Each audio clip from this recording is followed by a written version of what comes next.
78వ స్వాతంత్ర దినోత్సవం సందర్భంగా భువనగిరి ప్రభుత్వ జూనియర్ కళాశాల ఆవరణలో జరిగిన స్వాతంత్ర దినోత్సవ వేడుకలకు గౌరవ తెలంగాణ రాష్ట్ర శాసనమండలి చైర్మన్ శ్రీ గుత్తా సుఖేందర్ రెడ్డి ముఖ్య అతిథిగా విచ్చేసి జాతీయ పతాకావిష్కరణ చేశారు. కార్యక్రమంలో భువనగిరి శాసనసభ్యులు కుంభం అనిల్ కుమార్ రెడ్డి, పార్లమెంట్ సభ్యులు చామల కిరణ్ కుమార్ మరియు శాసనమండలి సభ్యులు తిన్మార్ మల్లన్న, జిల్లా కలెక్టర్ హనుమంత్ కె జండగే గారు, జీసీపీ రాజేంద్ర చంద్ర, ఎస్సీపీలు మరియు జిల్లా అధికారులు స్వాతంత్ర దినోత్సవ వేడుకల్లో పాల్గొన్నారు.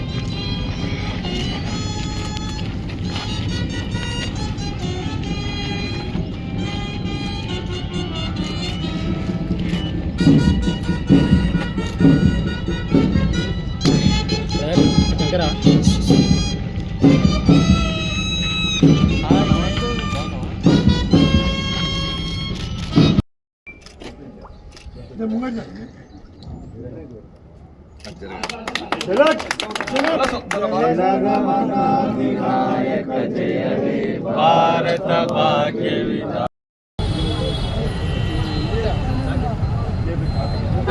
चंद्र